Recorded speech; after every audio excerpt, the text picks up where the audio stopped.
नमस्कार दोस्तों, स्वागत है आपका हमारे इस चैनल धूप धुनुची आरती में। दोस्तों, कलश के ऊपर या फिर किसी भी शुभ कार्य में जो है स्वास्तिक बनाने की चलन तो भारत में कई प्राचीन समय से चली आ रही है, यानी कि सनातन समय से ये प्रथा जो है वो चली आ रही है।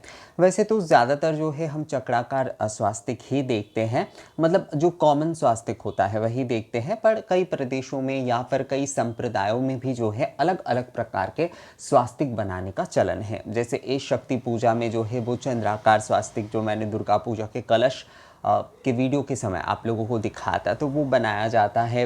वैष्णव पूजन में जो है वो जिस तरीके से वैष्णव तिलक होता है उस प्रकार से भी जो है चंदन से और हल्दी से स्वास्तिक बनाए जाते हैं, यानी कि गोपी चंदन से भी बनाए जाते हैं और उसके साथ साथ हल्दी और पीले चंदन या सफ़ेद चंदन के साथ भी जो है स्वास्तिक जो है वो कलश पर बनाते हैं।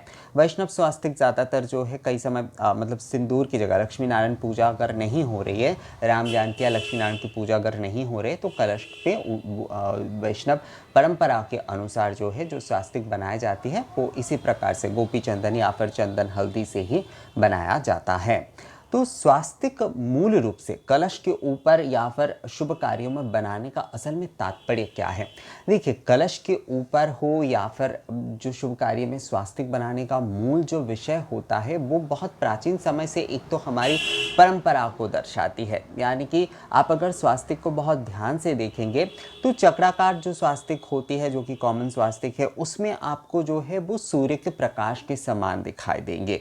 तो सूर्य के प्रकाश के समान विद्यमान रूप में जो है उस स्वास्तिक की हम इस्तेमाल करते आ रहे हैं सनातन समय से लेकर आज तक। चंद्राकार जो स्वास्तिक है वो शिव शक्ति के सृष्टि तत्व का प्रतीक होता है। एक और जो आप देखेंगे श्री हरि विष्णु के जो चार हस्त की तरह एक स्वास्तिक बनाया जाता है, जो कि बंगाल और बिहार के साइड बहुत ज़्यादा उस स्वास्तिक को बनाया जाता है। तो वो जो है ना, वो भगवान विष्णु के ये चार पालन करने की जो विषय है वो एक प्रकार से देखिए वो ना सूर्य के साथ ही जुड़ा हुआ है। जैसे सूर्य के प्रकाश, वही जो है भगवान विष्णु अपनी चारों भुजाओं के साथ जो है इस सृष्टि को पालन कर रहे, धारण कर रहे हैं, और माँ लक्ष्मी जो है उनके साथ विराज रहे, तो लक्ष्मी नारायण का प्रतीक भी माना जाता है। तो हर जगह पे जो है सृष्टि तत्व जुड़ा हुआ है। सृष्टि तत्व सूर्य जो है, सूर्य के बिना सृष्टि नहीं चल सकता है। लक्ष्मी नारायण के बिना भी जो है सृष्टि नहीं चल सकता। मतलब सृष्टि के मूल में जो है अगर देखा जाए तो लक्ष्मी नारायण की ही विषय है। लक्ष्मी नारायण के बिना जो है सृष्टि नहीं है, शिव शक्ति के बिना जो है सृष्टि नहीं है। अब हो सकता है कि अलग अलग संप्रदाय के अलग अलग मान्यता के अनुसार ये विषय आ जाए, पर विषय अगर देखा जाए तो मूल विषय वही है। उसी प्रकार से जिस तरह से जो है ये सूर्य के प्रकाश, जो कि आदि स्वास्तिक कहा जाता है, उसके साथ साथ ये जो वो सारे लौकिक जो स्वास्तिक या फिर संप्रदाय अनुसार जो भी सारी स्वास्तिक है, उन सारी चीज़ों में अगर देखा जाए हर चीज़ों को मतलब मिलाकर, तो विषय जो है ना वो एक ही है। तो स्वास्तिक जो है वो हमारे जो प्राचीनता, हमारे जो सनातन परंपरा है उसके प्रवाहमान धारा का, यानी कि वो जो है परंपरागत तरीके से चल रहा है, इसका प्रमाण दे रहा है। और सृष्टि तत्व का, यानी कि ये सृष्टि जो है वो चलता रहेगा, ये हमारे पहले भी था, आज भी है और हमारे आगे भी चलता रहेगा। तो इसी सृष्टि तत्व का जो है ये ब्रह्म तत्व भी बोला जा सकता है एक प्रकार से। इसका ही प्रमाण जो है स्वास्तिक हमें दे रहे हैं। सूर्य की किरणें हमेशा विराजते रहेंगे, हम आज है कल नहीं रहेंगे, पर सूर्य की किरणें कभी भी समाप्त नहीं होती है। लक्ष्मी नारायण के ये जो जुगल रूप है जिससे ये सृष्टि चलती है, वो हमारे आज भी है, पहले भी था और भविष्य में भी चलता रहेगा। जो चंद्रा का अर्घ जो स्वास्तिक है वो शिव शक्ति के प्रतीक है। शिव शक्ति हमारे पहले भी थे, आज भी है और युगों युगों तक उसी प्रकार से चलता रहेगा। मतलब जो है दोस्तों वो नाशवान नहीं है, वो चलता ही रहेगा, चलता ही रहेगा, चलता ही रहेगा। यही जो है स्वास्तिक हमें मूल रूप से बताता है। इसे निराकार तत्व माना जा सकता है, मतलब साकार रूप के जो है ये एक निराकार प्रतीक आप इसे बोल सकते हैं। पर अगर देखा जाए तो ये हमारी परंपरा की प्रवाहमान जो है प्रतीक बोलना ज़्यादा सही रहेगा। अर्थात ये हमारा एक सिंबल, जैसे कि सिंबल कहा जाता है ना कि ये स्वास्तिक हो गया, या फिर दूसरे कई प्रकार के ऐसे विषय होते हैं, जैसे आलपोना, ये भी एक प्रकार का सिंबल होता है। कई कई प्रकार की चीज़ें उसमें बनाई जाती है। श्री एक सिंबल होता है, ओम एक सिंबल होता है, पर इसके पीछे मतलब ओम जो शब्द होता है वो हम कई जगह पर किसी चीज़ को शुरू करने से पहले, पढ़ाई शुरू करने से पहले, नए खाता जो है वो शुरू करने से पहले हम उसमें ओम लिखते हैं, श्री लिखते हैं।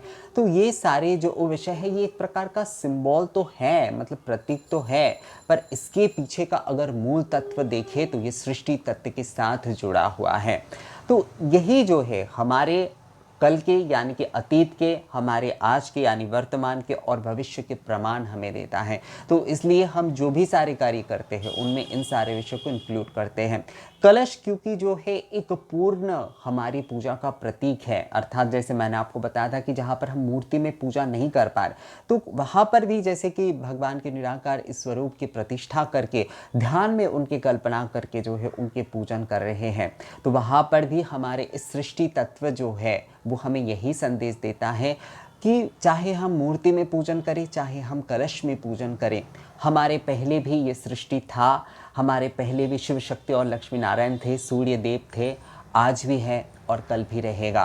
तो हमारे प्रवाहमान जो धारा है हमारी सनातन संस्कृति के, वही जो है ये सिंबल यानी कि प्रतीक जो है उसका आप बोल सकते हैं कि एक सशक्त प्रतीक है, एक सशक्त सिंबल बोल लीजिए, सशक्त प्रतीक बोल लीजिए, कुछ भी आप बोल सकते हैं। मतलब कई कई अलग अलग लौकिक विचारों में भी कई कई प्रकार के ऐसे कहे जाते हैं कि ये जो है मतलब कई जगह के ना स्वास्तिक या फिर ऐसे कलश पर बनाने की कई अपनी अपनी, जैसे वैष्णव समुदाय में जैसे मैंने आपको बताया वहाँ पर तिलक के तरीके से लगाए जाते हैं। तो उनका ये मान्यता होता है कि वो राधा रमन का प्रतीक होता है, राधा रमन के जो वो भक्ति रस है उसके प्रतीक होता है। तो ये सारे विषय जो है अलग अलग प्रकार से जो है अलग अलग मान्यता से हो सकते हैं, पर मूल इसके पीछे जो भावना है वो यही है कि ये एक सृष्टि तत्व का ही प्रतीक है जो कि हमारे पहले था, आज है और आगे भी चलता रहेगा। तो इसी वजह से जो है दोस्तों स्वास्तिक हम कलश पर हमेशा बनाते हैं और स्वास्तिक हमें कलश पर बनाना चाहिए। वैसे कई समय हम जो है बिंदी का भी प्रयोग करते हैं, मतलब कलश अगर छोटा हो तो उसमें पूर्ण स्वास्तिक नहीं बना पाते हैं, उसमें सूर्य के समान एक बड़े बिंदी बनाए देते हैं। तो ये भी एक प्रकार से अगर देखा जाए तो वो भी कहीं ना कहीं जगह पर जाकर जो है वो भी सृष्टि तत्व से ही जुड़ा हुआ है, यानी कि वो भी एक प्रकार से सूर्य का ही प्रतीक होता है, वो बड़े वाले जो बिंदी हम बना रहे हैं। तो विषय यही है, मूल विषय यही है कि ये हमारे सृष्टि तत्व को दर्शाता है, हमारे प्रभावमान सनातन संस्कृति के परंपरा को दोहराता है कि ये जो है ये कभी नाश नहीं होगा, ये ऐसे ही चलता रहेगा, बस हमें जो है इसके साथ जुड़े रहना है। तो दोस्तों कलश पर स्वास्तिक क्यों बनाए जाते हैं, इसे लेकर आप में से कई लोगों ने जो भी सवाल किया था, मुझे लगता है आप लोगों को ये वीडियो देखकर वो समझ में आ गया है। और हाँ, ये मैं लास्ट में एक चीज़ बता देता हूँ, स्वास्तिक के अर्थ के बारे में आपने पूछा था।